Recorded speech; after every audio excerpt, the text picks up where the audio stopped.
Hello, everyone. This is Charles, and this is the first part of a two-part series on why the U.S. currency will soon become worthless.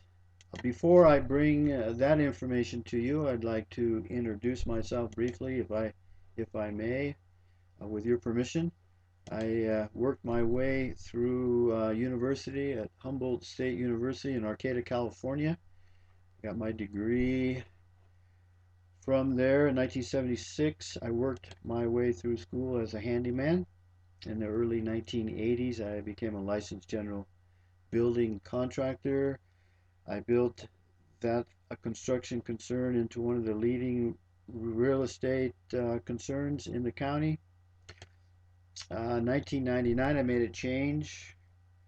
I moved to Nicaragua, became the manager of the largest hotel on Corn Island, Nicaragua.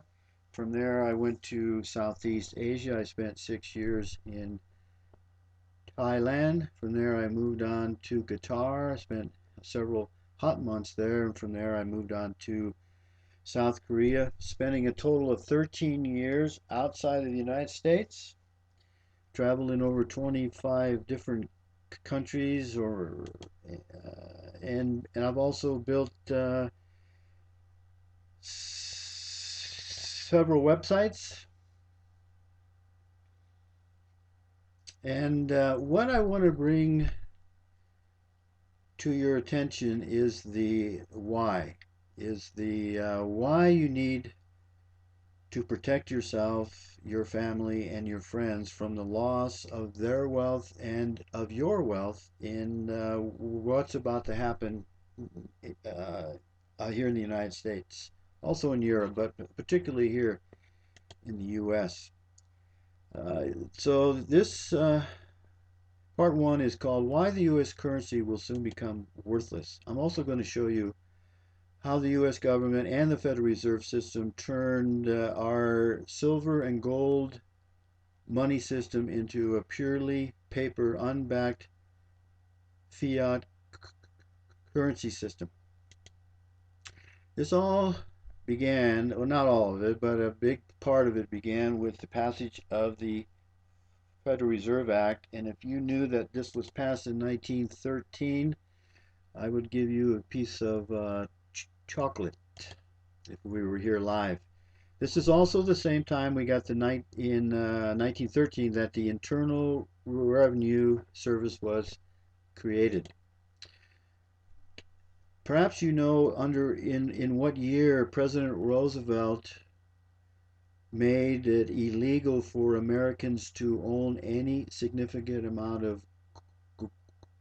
gold. Anybody remember the year? That was 1933, which was just 20 years after the passage of the Federal Reserve Act. The government paid those who sold their gold to the government, they pay them $20.67 per ounce, and then immediately set the price of gold at $35 per ounce, and a 33% increase. Those who hung on to their gold made a profit. Those who did not have any gold and those who only were invested in currencies lost money.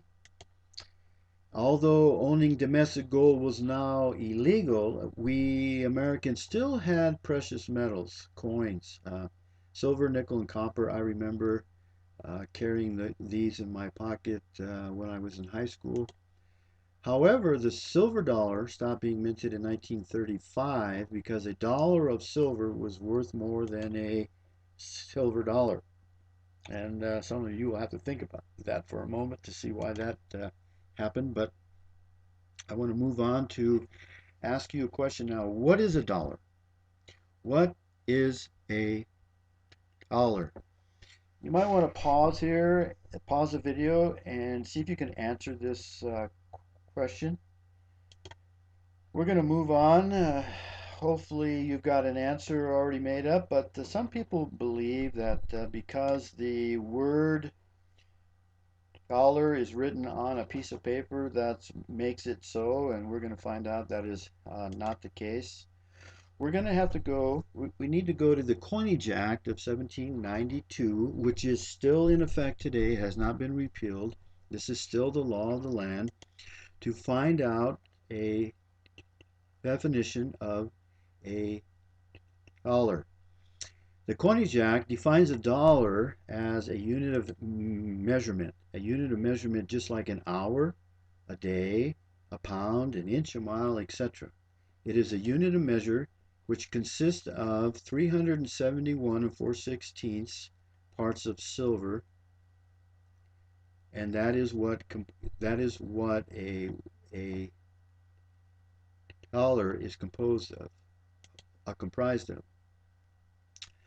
All but we Americans have a problem because all U.S. coins stopped being minted in. Anybody know what year that was? A lot of people are not aware of the fact that our silver coins used to be minted in silver, and that all ended in 1964. And then the redemption of silver certificates was ended in 1965. And some people are wondering or asking, what is a silver certificate? And here we have an example of one. We have a silver certificate is a legal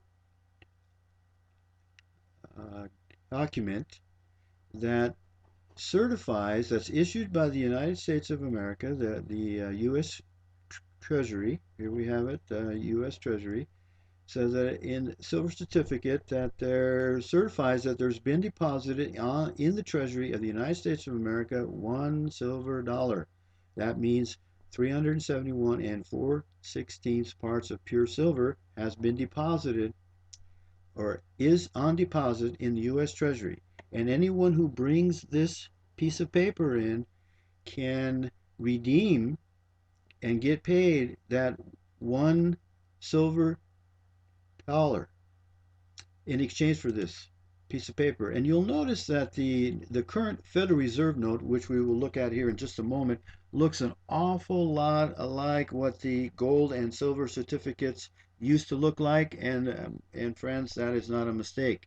They want us to think they're the same thing. They're not. The redeemable silver certificate was replaced by the unbacked Federal Reserve notes beginning in 1964-65. And here we have an example of a Federal Reserve note. Nowhere on it does it say there's any silver or gold on deposit in the U.S. Treasury. As a matter of fact, it's hardly even mentioned here.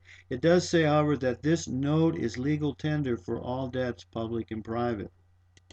So in 1964-65 era, or a period of time, the U.S. monetary system became based upon the issuance of debt through credit.